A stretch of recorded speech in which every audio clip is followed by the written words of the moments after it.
My name's Tiffany Schultz. I'm a Triad Conference Committee member and also a regional director for the Better Business Bureau serving Wisconsin. I'm going to be your moderator today. There's a few housekeeping items before I introduce our next speaker. If you have a question during today's presentation, please use the Q&A box, not the chat box. All of those questions that come into the Q&A box, I'm going to be monitoring, and I will bring your questions to our presenters' attention near the end of the session. So if you want to hold your questions for then, feel free to do that. If something pops up as she's presenting, just go ahead and type that into the Q&A box, and then I'll be asking those on your behalf as we near the end of the presentation. Additionally, it's not necessary to complete the survey to receive continuing education hours. Zoom keeps that attendance record, so we will use that to verify your attendance today. And finally, we will email all participants a survey after the conference series ends at the end of October. You'll likely receive that into early November. We hope you take the time to share your feedback and any suggestions for us for next year. It's now my pleasure to introduce Jenefer Duane, the Senior Program Analyst in the Office for Older Americans in the Consumer Financial Protection Bureau in Washington, D.C. She's with us today, and she's the National Lead of Elder Fraud Prevention and Response Network Program. Jenefer's career as an elder justice professional spans more than 20 years. In 1999, she launched the Marin Bank Reporting Project to train financial service professionals to report suspected elder financial exploitation. In 2001, she founded the nonprofit Elder Financial Protection Network, otherwise known as EFPN, in California. EFPN also developed award-winning professional training for elder justice professionals and other key stakeholders. In 2013, Jenefer led the development and release of Money Smart for Older Adults program in collaboration with the FDIC. Jenefer's session today is titled Money Smart for Older Americans. Thank you for taking the time to address this important topic, Jenefer. I'm now going to turn the floor over to you. Thank you so much. Now, did you receive my email with the PowerPoint presentation? Yes. Can you go ahead and share your screen? Unfortunately, I'm not sure I can. I can try, but it does not, for some reason, does not work. So I'm hoping you are able to do it for me. Okay. This was part of what I was wrangling with, trying to get on here. Okay. Let me go ahead and get that started for you. And please let me know when to shift the slides. When I can shift those slides. Yeah. So. Thank you so much. Sorry for the hassle. We've had a lot of technical issues the last couple of weeks that have been frustrating. So I'll go ahead and start if you like while you're getting that up there. Hi, everybody. Thank you for inviting me here today. Really appreciate the opportunity to address you. And I am going to let's see, I will be going through this slide deck. I'm going to touch on a couple of topics. I'm going to start with our Elder Fraud Prevention and Response Networks program, and then move into the Money Smart material because they're very complementary, and I'll explain that as I go. And then at the end, I'll share some other Bureau resources that should be helpful to you as you're out working with older people. You can go to the next slide, Tiffany, please. But before I say another word, I should definitely inform you that that I may well express opinions that are my own and are not the opinion of the Bureau. So this is just a simple disclaimer. We can go to the next slide. And this is me. Thank you very much for the very comprehensive introduction, Tiffany. From my bio, I appreciate that. I don't think there's much more to say other than perhaps that I joined the Bureau in 2011, and I started out by developing the Money Smart for Older Adults program with the FDIC, and then moved into working to establish and understand networks, and we consider triads networks that work to keep people safe, older people safe and independent, hopefully at home, but wherever they are in the community. Next slide. So the Bureau, the Consumer Financial Protection Bureau, we're a regulatory agency that enforces consumer laws, federal consumer laws, and we have a division, the Consumer Education and Engagement Division, that is now merged with External Affairs, that works to educate and empower consumers to make better informed financial decisions. And you can see what our vision is here. We can go to the next slide. The Office for Older Americans is one of 4 special population offices we have in consumer engagement. We focus on persons over age 62, the federal guideline, or the federal determining factor for an older person, or sometimes referred to as senior. We prefer older person or older people, older consumer. So our work is to protect older people from financial harm and to create tools and resources to help older people and people who are about to be older, I would say family caregivers, people 45 plus, to plan ahead, work with their older family members, community members, advocates, intermediaries such as yourself, help distribute these tools so that all of us, really all of us, can make more sound financial decisions and plan ahead as we are aging. And here's our website, consumerfinance.gov. If you want to get to the Older Americans page, just go /Older Americans. I'm sorry to say it's not easy to navigate to from the homepage. So if you just put Older Americans in, that'll take you straight there. Next slide, please. So today, I'll just touch on elder financial exploitation through a few quick slides. Collaboration opportunities and community partners. I know many of you are already doing this. Money Smart for Older Adults, the program that I used to lead and I developed, but I have now handed off to Lisa Schifferly, my colleague in the Bureau, in the office, and related resources. I also want to stop and just acknowledge Wisconsin, state of Wisconsin, the Department of Banking, and also the FDIC and other partners who attended a convening, a collaboration, a development retreat that we had a couple of years ago in Madison. And I think, I'm not sure, but I don't think, Mike, you were there, but we worked with you on that, as I recall. And anyway, we were very, very impressed with how many resources there are and how forward-thinking Wisconsin is on these issues. And we really appreciated the commissioner's support, and David Mandel and others who were so great, Carol Maria, etc. So thank you for that. Next slide. So what is elder financial exploitation? Well, this is the supposedly the plain language, easy definition by our standards, but I just call it theft.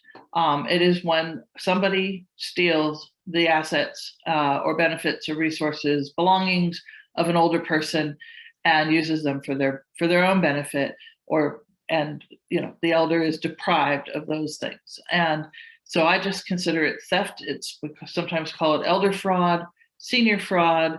There's a lot of different terms for it. The government refers to it in the Financial Crimes Enforcement Network of the Treasury refers to elder financial exploitation. And that is what most of the financial service industry refers to, elder financial exploitation, as the key term. But there are many terms, but the very common denominator of all is theft. And older people understand that. Next slide. So the most common form of elder abuse is elder financial exploitation, although Adult Protective Service folks will tell you that self-neglect is a very common report, and that actually has increased. Self-neglect has increased significantly in the past year and a half since the pandemic, when older people have been more isolated, unfortunately, sadly. Perpetrators, of course, can be anyone. we generally put them into 2 buckets: people the older person knows and people they don't know, strangers, etc. Older people usually have regular assets, significant assets, not necessarily significant assets, but regular income or home equity or savings, or perhaps not, but most all older people have some sort of income that is a target, no matter whether it's a large or small amount. And of course, there are vulnerabilities that come with age. And again, some people are isolated, cognitively impaired, may have physical disabilities, health problems, or be very vulnerable due to a recent loss of a spouse or a pet or a friend, or just loss of health and decline in general. Can make people very lonely and susceptible to scam artists and those who would influence them to make decisions that are not in their best interest. Next slide. So again, anyone can be a victim, and it crosses all social, educational, and economic boundaries. It does not matter whether you are, have a PhD in economics, you can still be a victim of elder financial exploitation if other factors come together and you are unfortunately targeted and they are successful. Next slide. So let's talk about networks for a minute. We'll go to the next slide. The Elder Fraud Prevention and Response Network Program is based on work that I started in California and others have been doing around the country for, I would say, about the last 30 years. There have been various networks around, and sometimes they're referred to as multidisciplinary teams, elder abuse multidisciplinary teams. Some are called financial abuse specialist teams, or FAST. Others are elder justice coalitions, task forces, elder abuse prevention coalitions. So there's lots and lots of names for those that come together. After we got the Money Smart program off the ground and out in the field, getting distributed, we turned our focus on these networks.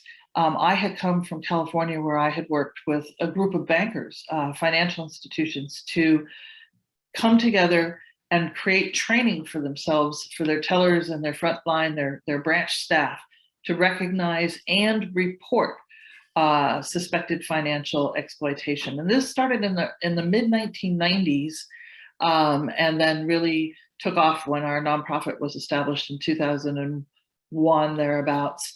And then in 2011, I joined the Bureau.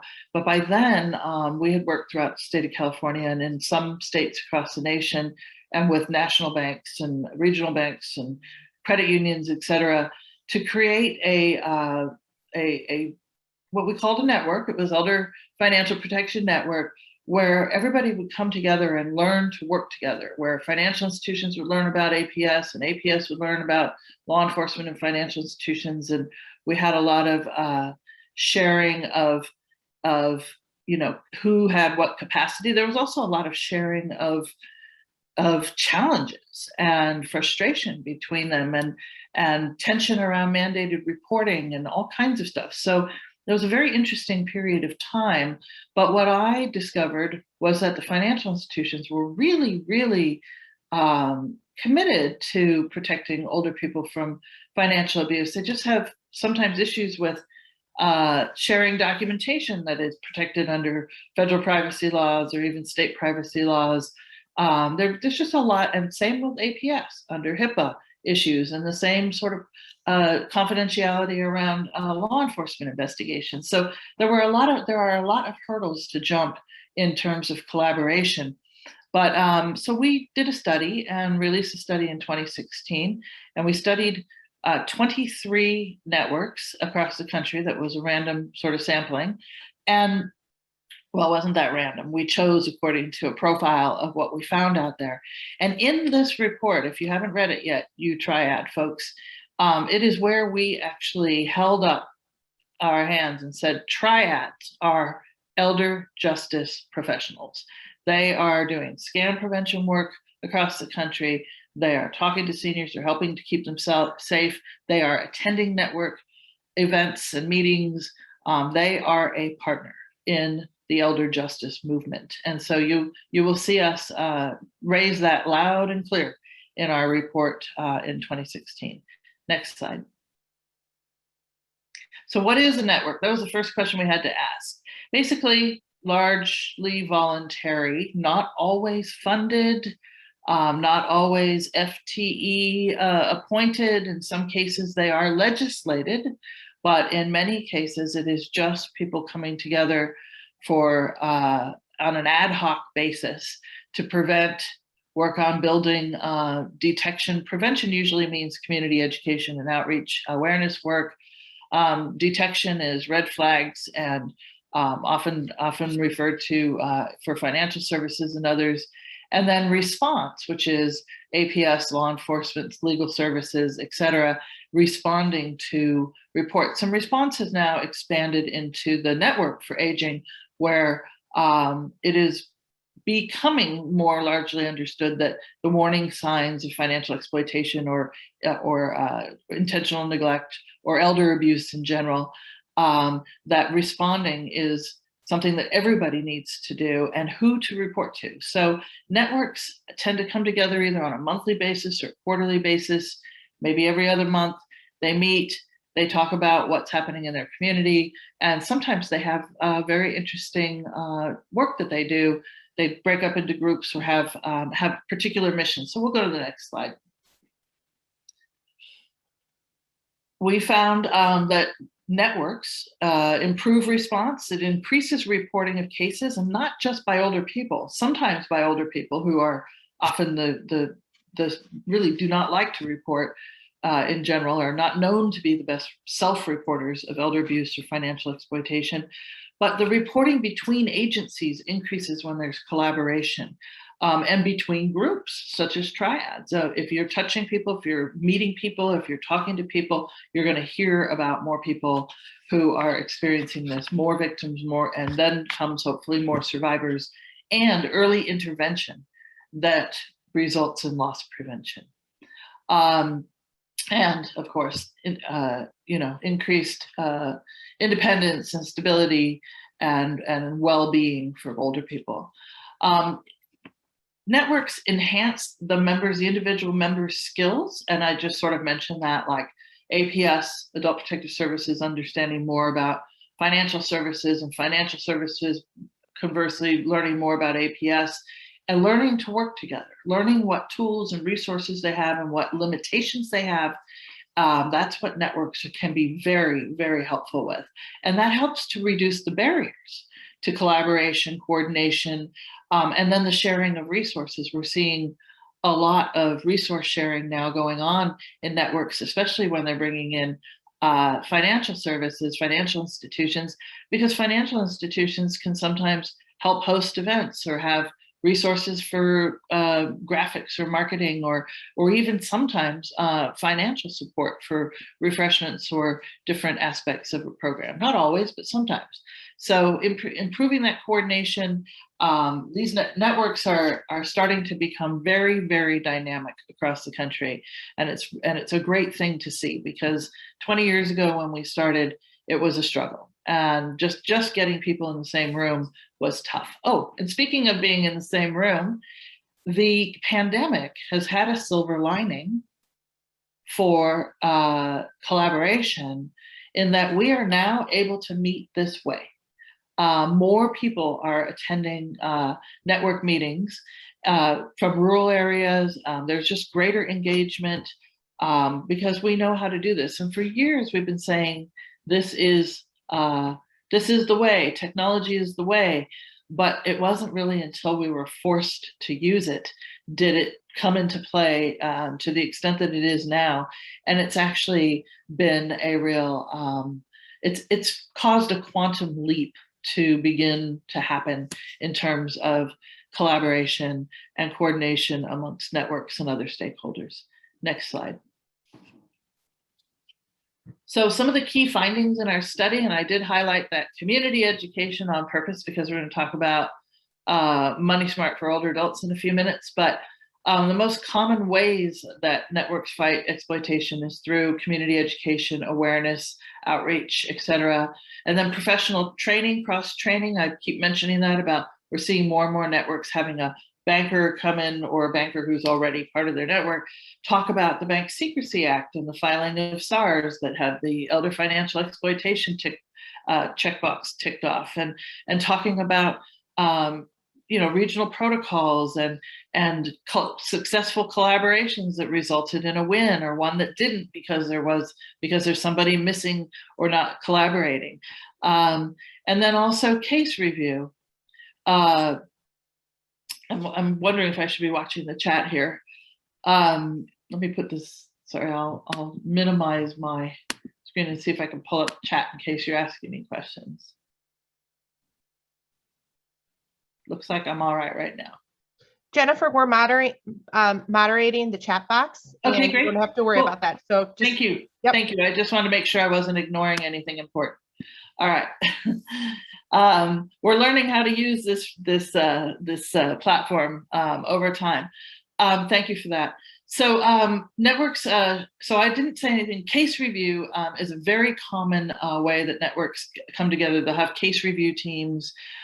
Those can sometimes they're very confidential, usually, often only law enforcement or adult services or county officials, but sometimes now bringing in other folks who have experience in like the IRS or a Social Security inspector general or a postal inspector, or someone to help with certain aspects of a case. So the case review piece is really growing. It's really needed to help find the way towards either prosecution or resolution or preservation of assets. And they're also starting to come up with some innovative ideas, technology around how can case review happen in these online formats when you can't control documents as you can in a room. So lots going on in that space, and it's very, very exciting. And then networks share a lot of common features. They often do not require any funding to start up, but the notion of continuing funding is starting to change. Now that there's a lot more attention on networks, there's more funding actually starting to show up out of ACL, the Administration for Community Living, which has an Office of Elder Justice and Adult Protective Services. They have just taken American Rescue funds to the tune of 160 million, don't quote me, 160 or 180 million dollars is being distributed to APS across the country for training. And a lot of that will have to do with supporting multidisciplinary teams and case review teams and all that kind of thing. But we're seeing now also the Department of Justice has grants for multidisciplinary teams for training, et cetera. So there's more funding coming into collaboration and networks than ever before in history. And this is what I call building infrastructure in this country to, just like we did for child abuse and domestic violence, we're now starting to get a framework so that older people, or elder justice professionals or family members or neighbors or whoever can make a report, financial institutions can make a report and actually have somebody respond and take the case and run with it. Varies from state to state according to state laws. In some states, Adult Protective Services is very restricted on what they can take as a case. And that's all the more reason why you need networks. So existing networks often produce new networks by inspiration. Next slide, please. So we started helping to convene networks. We started in Florida, in Gainesville, where they had great resources, but not people, nobody was really getting together and talking, and they didn't know about each other's resources. Well, one meeting, 3.5-hour meeting with some roll up the sleeves and some exercises at the end and some voting on priorities. And boy, they were off like a shot. It was like a jet plane on a runway. And within 90 days, they had a complete year of activities planned, training planned. They tripled their size of people, of stakeholders coming to the meetings. And then within the next year, they had one of those federal grants for a few $100,000. And they started just really doing a lot of great work. And it was amazing, one meeting. So that's what these convenings can do, bring people together, get them introduced, get them understanding what their roles are, what their resources and their limitations are, get the business cards floating around. and find your common ground, and then identify issues, decide, what work groups and we need here to make these things happen. And then, as long as you've got a good coordinator, somebody who can kind of herd cats every month or every other month, then you can have absolutely fabulous outcomes in the community, and great working together, and lots of events and awareness can come from this. Next slide, please. So here's where we've worked. Started in Florida, finished our last one in South Carolina a couple weeks ago. In Missouri, we had the first one virtual. All the others were in person, but we had to pivot like everybody else, and we worked with the National Adult Protective Services Association, who did a fantastic job of helping us to design an online format for the same thing that we did with you there in Wisconsin just prior. We took it to an online format, and wow, it really works. And then when we got to Hawaii, we did it on World Elder Abuse Awareness Day. We had over 200 stakeholders sign up for it, and 180 of them stayed until the very end. That was 4 hours of network collaboration and working groups and readouts and voting, and wow, it was dynamite. And then same in Texas. They go big in Texas, right? 17 counties in Texas were represented, and then the entire state of North Carolina had representation a couple of weeks ago, and now they are all carrying on with the energy that this brought. Now, I want to mention that our goal is to start new networks. However, you can use the network model we have to take existing networks or no network and start a network. You could take an existing network and you could build out from it. You can reconvene and figure out who you're missing, what your priorities are. It's basically like a team building exercise, a team building meeting menu. So we'll go on to that. Next slide, please. So, before we go on to that, at the end of the 5th in-person convening, we wrote this little report on convening communities. It was on the first 5 convenings, and it's pretty easy reading. I think it's about 6 pages long, but it sort of summarized our first 5 convenings. And we'll be releasing a new one later next year with an update that will be much, I'm sure, more robust. And we'll also provide some promising practices and best practices for the network development guide. Next slide, please. And speaking of the network development guide, here it is. If you go to consumerfinance.gov/elder networks, and I did quickly pop that in the chat under my email address. So you can go to this guide. It's on our website. It's 23 web pages that are lightly populated like this. So it's not overwhelming, I don't think. And then it has 10 downloadable resources, which include like sample agendas, sample invitation emails, a sample list of stakeholders. The stakeholder spotlight, I think, is the most important document in there. So look for that. It talks about the different kinds of stakeholders you may want to include, or if you're starting a case review team, or if you need a consultant, you might look at the stakeholder spotlight to see if there's somebody. It doesn't have names, it just has the type of people and what they do. Let's see, what else do we have? We have timelines for planning your event. We have an invitation form that you can use that has the stakeholder spotlight. So you can say, oh, postal inspector, yes, we have one of those. Oh, AG's office, we have Mike Austin. Oh, yes, and you can just lay it out. It's really sort of a event in a box development guide for doing a network convening. And we'll be offering some train the trainer convenings for network for network leaders, whether you already have a network, or you'd like to start a network, or you want to bring a team to a planning team to consider a network. We'll be doing some trainings on that early next year. Next slide, please. Okay, we're moving over to Money Smart for older adults. This is an awareness program. I mentioned we developed it in collaboration with the FDIC. It's basically preventing frauds and scams.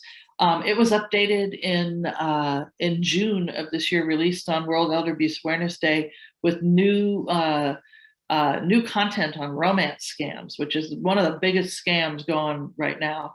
And so I'll show you some of that content in a few minutes. It has an instructor guide that is fully scripted, and it says it's available for download, but we now have them in print. And so you can order them, like if you order the resource guides, which are free, you can get them in bulk. You can get hundreds at a time, thousands if you want them. And then you can take your your instructor guide, you can order one of those and it'll come along, or you can order a bunch of them and train a speakers bureau, which you guys already are. And I can help you with that if you want a train the trainer program. So the resource guide is available in bulk, and both are available in English and Spanish. Next slide, please. So the developed jointly, co-branded, as we say, but raises awareness on preventing elder financial exploitation. But it also has modules or segments in there on planning ahead. It encourages advanced planning and informed financial decision making. I won't go into all of the content. I think we have a topical content summary on the next slide. You can go to. Oh, no, we're going to stop here for one moment. This is, we're very proud that it received an award. Gloria Cavanaugh was the founder of the American Society on Aging. And that was in 2019 when we had about 1 million copies of MSOA distributed. And now we're up to around 2 million copies have been distributed. So that's great. And I do want to mention, I must, that the woman in that photograph there is my mother. And she passed away last year, but she was she loved this program. She used to go to the library a lot. She loved to hang out at libraries and be on the computer.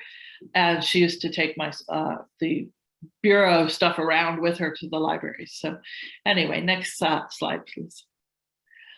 So here's the objectives: recognizing, reducing elder financial exploitation. We have a very big section on identity theft. Planning for unexpected loss of the ability to manage finances, which has become such a consideration now. Have we not gotten a big reminder about, it may not be diminished capacity. It could be a fall. It could be a car accident. It could be an illness. It could be something else, but it also could be cognitive impairment. We need to have our powers of attorney designated and carefully designated. We have a new resource on that, by the way. I'll tell you later. We need to carefully consider who we want to cover for us if we are unable to manage our finances in the future. I think we all know that natural disasters and even unnatural disasters are becoming very commonplace. And we need to be prepared. Gosh forbid anything happens that your home is washed away or all its contents are washed away. You want to have secured all of your financial documents, your titles, your insurance, everything in a place on a flash drive somewhere safe, or on the cloud safe. So that's a really important consideration these days. And of course, in the back, there's a glossary and a lot of other resources and referrals for money management and financial exploitation. Next slide, please. So here are the areas we cover. This is just sort of buckets. There's a bunch of different types of frauds and scams, some specifics if you happen to be speaking to a group of homeowners or a homeowners association, if you happen to be speaking to a group of veterans, or if you represent a veterans group, there's a couple in there for that. Always the planning for unexpected life events and disasters. Next slide, please. So the instructor guide, the resource guide, and a PowerPoint, which you're about to see some of the PowerPoint. I just clipped a few slides out and the romance scam slides to share with you. It says supplements classroom discussion. Yes, it does, but the resource guide can stand alone. You can order those and just distribute them, hand them out. You can do your own presentation, but make them a resource. They're a great standalone guide. And I want to mention that they are in 14-point font. The resource guide and the instructor guide is printed in 14-point font. I also added, and I don't know sending things around, I added a handout document that has a list of links to all of our resources. And inside the resource guide of Money Smart, you'll see for each section, like abuse by a person with fiduciary authority, or also known as power of attorney abuse, you'll see a line, a link down the bottom that goes to the managing someone else's money suite of resources. So not only do you have that in the resource guide, but you also now have a list handout that I hope that your team here will send around that gives you links to everything. And all of those can be ordered free of charge in bulk or downloaded. Next slide, please. Here's a snapshot of the instructor guide. And I took the liberty of making it in Spanish, just so you could see our content in Spanish. But you see the way the instructor guide is, it has the slide on the left side and the corresponding script, if you wish to read it, on the right side, sorry, left side, right side. And so this makes it really easy to deliver. And of course, I mean, I know you triad speakers are are great. I've heard you tons of times. So you probably don't need to read your scripts, but it's for those who are learning or are new to a speakers bureau, it's helpful to have the, to be able to sort of start to get the wrap down with a script. So, and inside the guide, you probably already read the list, there's a presentation planning guide, because there is 300 minutes of content in here. And we do not recommend you deliver 300 minutes of content at one time. The planning guide helps you to say, oh, I've got a 40-minute presentation. Maybe I just want to go over the frauds and scams. Or I have 45 minutes on an agenda and I'm speaking to a veterans group. So I'll do the frauds and scams, and then I won't do the identity theft, and I'll add the veterans. So you can mix and match. You can mix and match your slides. You can build your presentation to suit what it is you're being asked to do, whether it's a 10-minute presentation or a 30-minute or 45-minute, whatever it is. The program is malleable, is what I'm saying. And there are summaries and post-tests. There's actually activities too, like on debt collection scams. There's an activity if you have a group of people and you want to break it up a little bit. Like if I wanted to break this up a little bit right now and you were all in a room, I'd say, okay, turn to page such and such, and let's do an activity on debt collection scams. So I think there's 3 activities in there, and we will be working on creating some more interactive content next year, and video. Next slide. The resource guide, information, activities, tools and instructions, glossary of terms, resources, and again, standalone handout. Next slide, please. And then these are some snapshots of the evaluations. One is a participant evaluation form, and the one on the right is a train the trainer evaluation form. So if you are out training trainers to use Money Smart, which you can do on your own, it's plug and play, then you have here's an evaluation form for you to send around to ask how you did as a trainer. I should be asking you all to fill this out and send it back to me today, or to your leadership there, but I imagine you probably have your own evaluation, but that's what it's for. Next slide. So let's look at the module on romance scams real quick. How am I doing for time? I cannot even see a clock where I am. I hope I'm doing all right. It's 10:41, so we'd like to go to questions about 11 o'clock. Oh, okay, perfect. All right, I won't rush then. Perfect. So let's go through the module.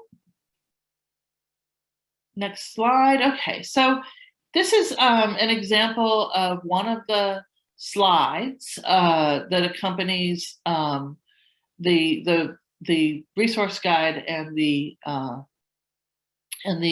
instructor guide.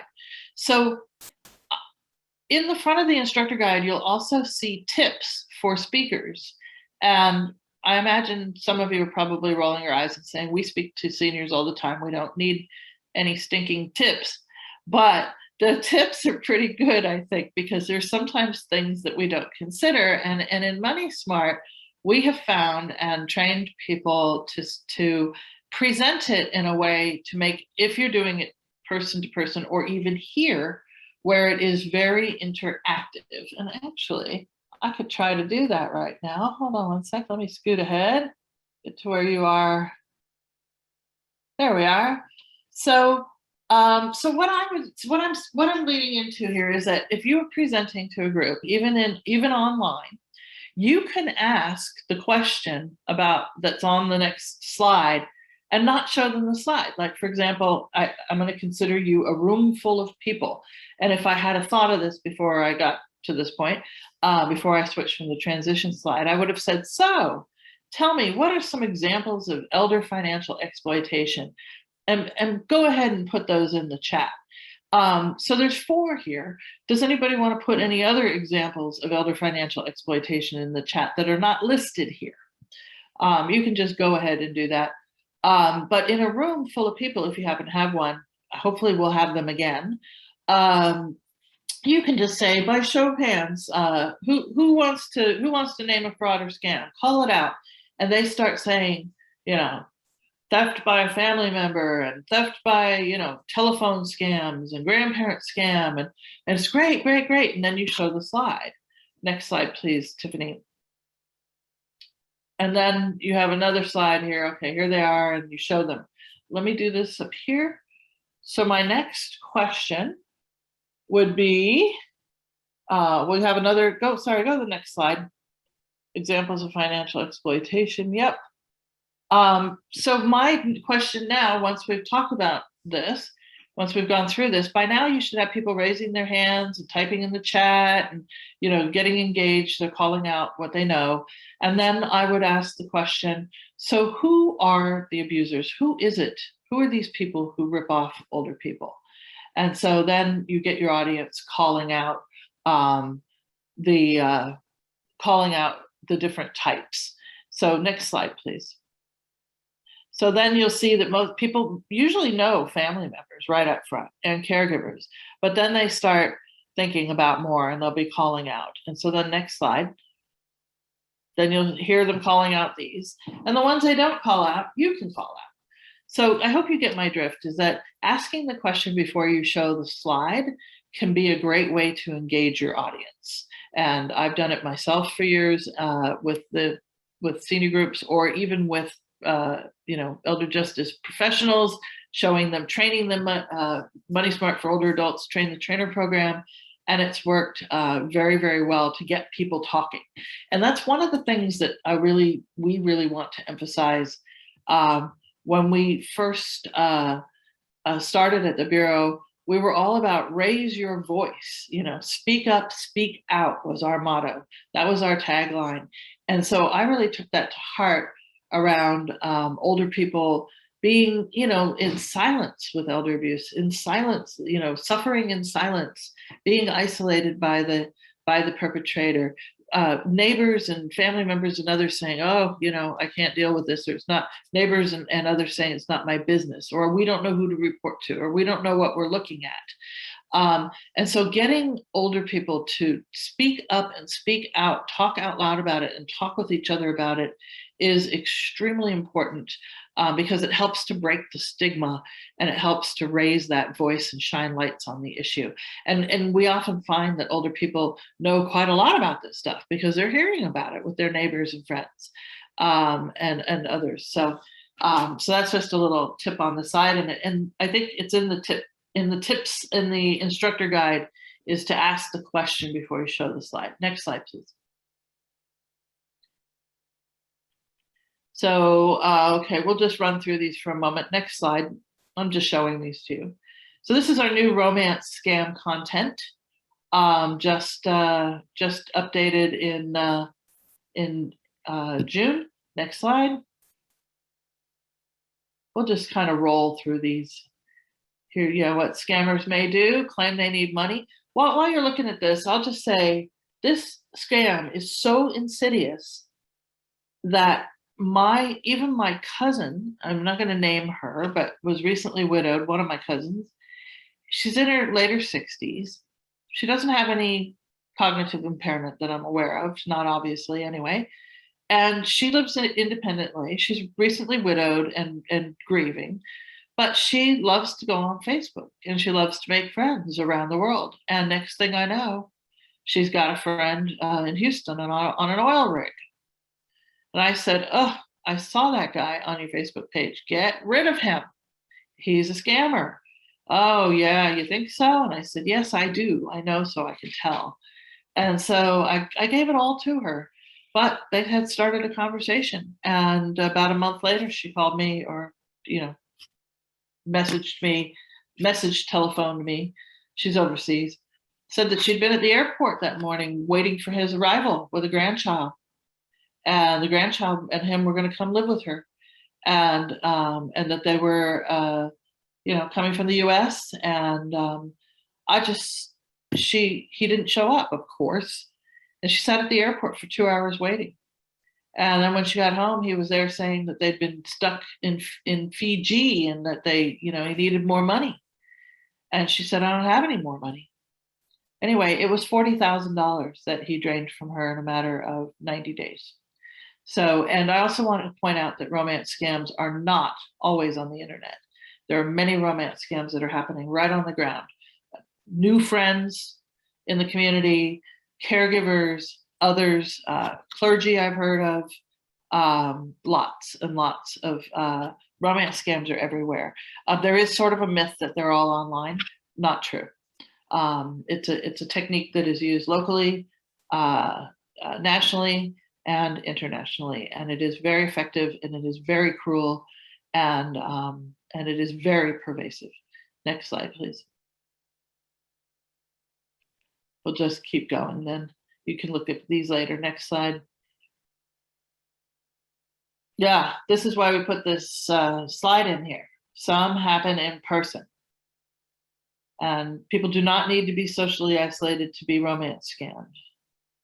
But in church, community center, social group, caregiver, new friend, you name it. If you're vulnerable and they have that potential or that skill of scamming people and using romantic overtures, recipe for disaster. Next slide, please. Okay, next slide, please. Oh, that's all right. All right, so let's talk resources, and then we can open for questions and discussion, whatever you'd like to do. Next slide. So managing someone else's money. These are great tools.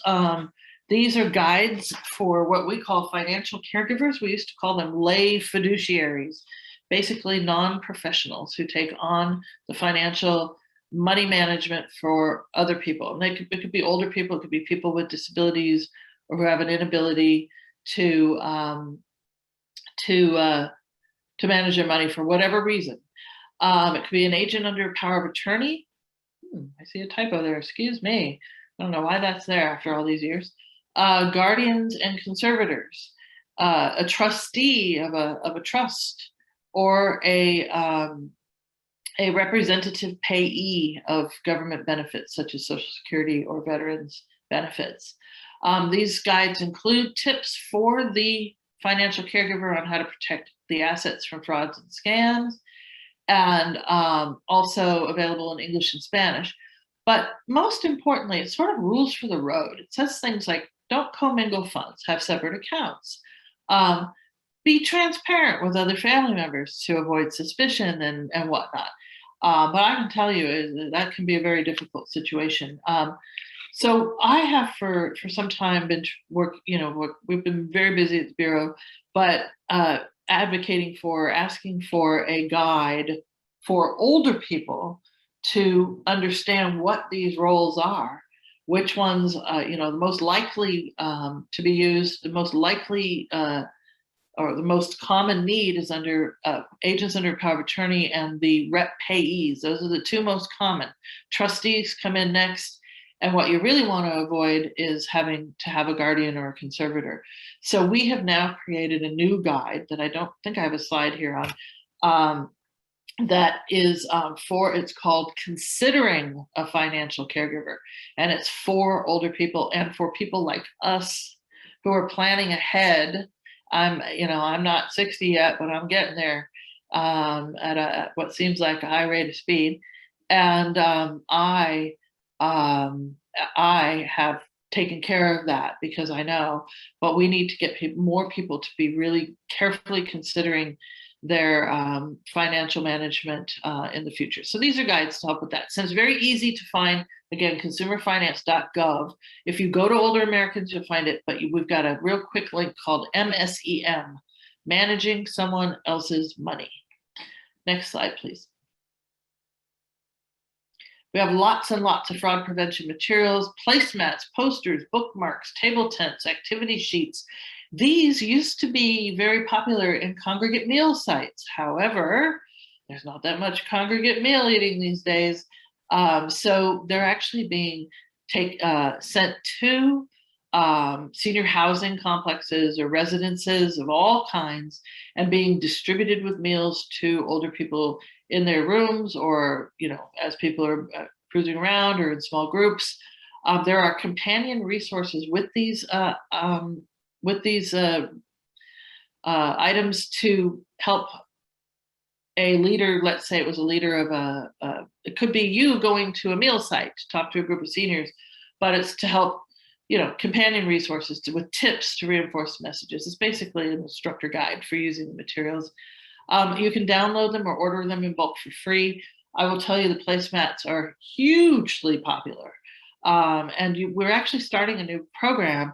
And if you're interested, if somebody is interested in this, we have created an order form that is it's not available publicly. It's something that we offer to groups that we work with or that we're meeting with, is that if you would like to set up a quarterly distribution to a group of you, let's say there's 20 triad leaders in your group who would like to have regular distributions, like on a quarterly basis, we can set that up for you, where it's called a carton drop out of our distribution center. And then you can take materials around and you can choose what you want, and you can choose how much of it you want to receive.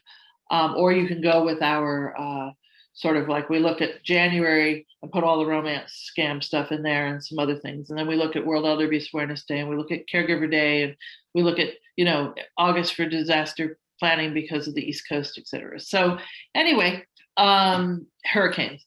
So you just let me know. You feel free to email me if you are interested in having a more regular distribution to avoid having to go on to the order site and ask and put in orders. By the way, if you have events and you want to put in orders, you need to give it 4 weeks. 3 weeks is okay, but iffy. 4 weeks is good. 6 weeks, you should have things.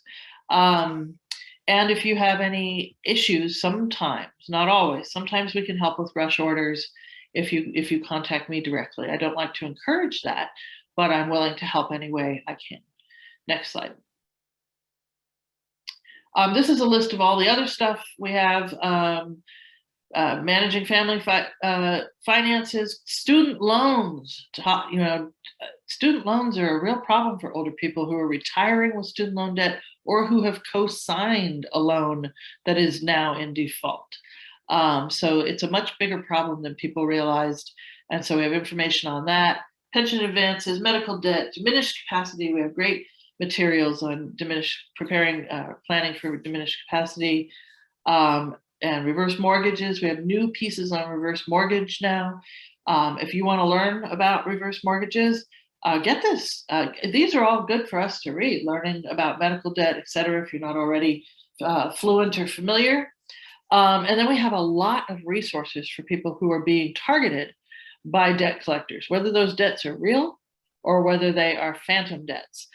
There's a lot of resources on the CFPB website that you can point to, and these documents will get you there, these resources. Next slide, please. We have a consumer advisory on preventing financial abuse. I think I can wrap it up here. Next slide. That's how you contact us. The website again, consumerfinance.gov, Older Americans. If you want to email the general mailbox, olderameriCans@cfpb.gov, that goes to a general mailbox. That's for sort of general questions or whatnot. And then on the last slide, I think, has how to reach me directly and how to get to the Elder Network site. Elder Networks, and then an email for the Elder Networks box. So with that, I'll say thank you so much. And what questions or comments do you have? We're asking everybody to go ahead and use the Q&A box, and we will be moderating those and asking those to Jenefer on your behalf. I do have a few questions that came in for you, Jenefer, and the first one is, do you know offhand how many people committing financial crimes against elderly are someone they know versus being a stranger? Ooh, statistics.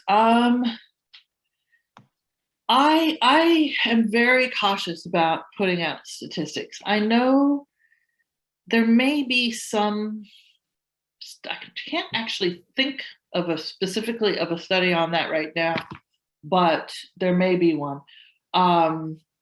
My opinion on it, my response to this is that it's very hard to know because of the lack of reporting. But one source for statistics that might be helpful is a document that we put out on suspicious activity reports. And I think the problem with this is that reports through law enforcement, law enforcement doesn't necessarily report out to the community, issue a report on how many financial exploitation cases were referred to them, how many of them they investigated, how many went to prosecution, or how many of them were referred to another agency like postal inspectors. They don't do that. They don't have time for that. They're not set up for it. So we really don't know from law enforcement. Same thing with adult protective services. We can see state reports in some cases, and they are working on technology infrastructure, and I think there is more data available. But again, if only 1 in 44 cases are reported, we don't really know. Financial Crimes Enforcement Network takes SARS, suspicious activity reports, from financial institutions, and we did a study of SARS that you can find on the website. And I hope, I'm not 100% sure, you can go consumerfinance.gov and just put SARS afterwards. If somebody wants to check that out on your own and let me know if that works for you. It should bring up a report called Trends and Issues, Suspicious Activity Reports on Elder Financial Exploitation.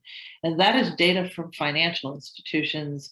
And we scanned all the fields of 183,000 SARs on elder financial exploitation to see, and we were able to identify who the abusers were in some cases, but it is very difficult to know for sure, honestly. And maybe someone else has a stat out there from your AG's office or has information.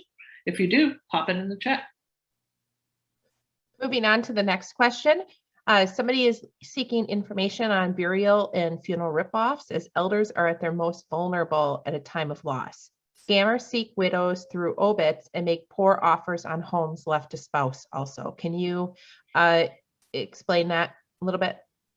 Yeah, well, it's not, one of the things I would say is that, end of life, funeral scams have been around for a long time, but it's become very pronounced or very, it's become more, there's more since the COVID crisis, with more people passing and really huge numbers. So on our website, consumerfinance.gov, I think if you go /COVID, you will find a whole bunch of blogs and resources. And you can also, there's actually a COVID resource pamphlet on the handout that I sent out, that I sent to you to look at. But we have a COVID blog, and in there are some links to resources on funeral scams and the like. I don't have real specifics on it, but I know that it is an issue. I can tell you that there has been a reporter wanting to do some sort of coverage on that issue. The FTC has the Sentinel, which has information on those types of scams. I mean, it has information on all types of scams, but I would check with the FTC also, because they may well have some very specific information, but I believe there are some resources that we link to. If you want to, just email me, and I will come up with a link and send it back to you if you like. Otherwise, I could try to look it up here, but I'm afraid I could accidentally kick myself out of the program if I tried that. Next question that was answered says, one of the frustrations I see is when someone is abused financially for $30,000 or $40,000, but it's not a big enough crime to pursue. Is there any plan to be able to address these situations? Yeah, well, remembering that I am in the federal government and we can't dictate to states about how they enforce their laws. It's not our place. It's not in our authorities at all. And yes, I have heard this. I've heard that of not responding to $5,000 ripoffs that completely disabled an older person financially and caused them to lose their independence because it wasn't enough to be bothered with. Yeah, as far as addressing it, I think that we're starting to see, as more and more networks are coming together, and more people are talking about these disparities or lack of equity, especially when low and moderate income people get ripped off. It's so damaging to them because a little is a lot to someone who doesn't have much, and it's actually can be far more harmful to lose a little bit of money than it can to have. But yes, I am aware of this, and I do think that there is a movement afoot nationally to try to get more accountability on these, what they call small dollar losses. I don't like to use that term because it's not chump change. If it's something, my cousin, it was everything she had. But law enforcement would not chase it in this case because it was an overseas scammer. I mean, that's another thing. If the money's offshore, there's very rarely anything they can do about it. Although the DOJ has a transnational task force on elder fraud, and they are bringing forces to bear on the federal law enforcement level, working with state law enforcement and perhaps even regional or local law enforcement at times to try to bust up some of these crime rings of overseas scammers and bring them to justice. As far as getting funds back, I can't say that I know that that's happening in those kinds of situations. They're just trying to choke these outlets where the money's getting out the door and trying to. Well, and the FTC is banning bad actors from industries of debt collection, et cetera. So I don't have a really solid answer for you. But again, feel free, if anyone else has a solid answer here, let me know if you know something about what's happening in Wisconsin with this. I do want to mention that if you tune in on Friday, October 29th, we'll be hearing from April DeValcaneri. She's the assistant DA for the Waukesha County DA's office, and she deals a lot with protection and enforcement. And this would be a great question to ask her as well to see what kind of thoughts she has on it. Yes. Moving on to the next question.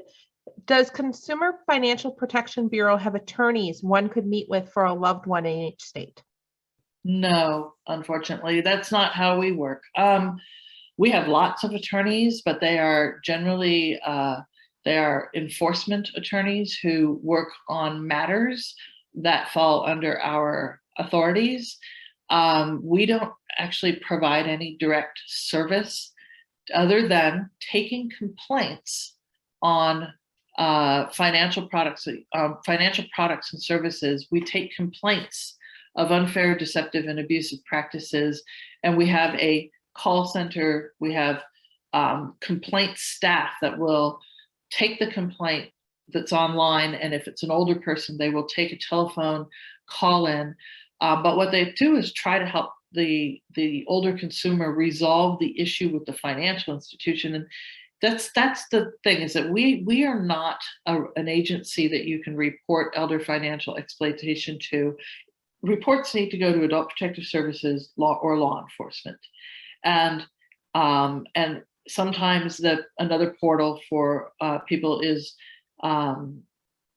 legal services, like if they need a power of attorney revoked or something to that effect, some sort of assistance with managing their legal framework to stop exploitation or to evict an abuser that's in their home. So the extent of our ability to work with older consumers is to take complaints on financial products and services and to try to help resolve those complaints, either by sending a letter to the financial institution saying, we've received a complaint, please go fix it. And that often will move the financial institution to fix a problem, like, for example, unauthorized charges on a credit card, or right now the big issue is housing and mortgages and recovery from forbearance and all of that. And so we're putting a lot of energy into that. But no, unfortunately, I'm not aware of, I am aware of a victim witness program out of the FBI that has been working a lot on romance scams and creating support groups. And there was actually the California Elder Justice Coalition recently had a webinar on that. So if you send me an email asking that question or to get connected with the people who are doing that, I'm going to be out of the office next week on leave, but I will follow up and try to find resources. But I'm not aware of any. I'm not aware of any sort of direct service to romance scam victims, and often they would refuse it anyway. So, but this will be the last question that we address as we're moving forward into the next session at 11:15. I want to have time to address this and then switch on over. Student loans are indeed a problem. What about federal Parent Plus loans? Does the indebtedness indeed die with the borrower regardless of marital status? Or can liability transfer to the spouse, the step-parent of the student for whom the money was borrowed? Are private Parent Plus loans different? Okay, well, that's a question that I can't answer because I don't work in the student loan space. And I know that this sort of relates to elder work, but it's not my area of expertise. So if you want to forward that question to me, I will send it over to our older Americans expert on student loans and these kinds of questions. She is a lawyer. And she worked in legal aid for many, many years, and she is an expert on student loans and housing issues. And I would love to send her that question for you. Thank you, Jenefer, for sharing your experience and expertise in this field with our group today. If anybody has any further questions for Jenefer, her email is on the screen. Feel free to reach out to her directly and she'll be more than happy to help you. I do want to mention that if any of our participants are interested in forming a triad in your part of the state, feel free to reach out to Mike Thompson. He's the triad coordinator for Dane County, and he can be reached at M. Thompson, that's M as in Mike, Thompson, THOMSEN @rsvpdane.org.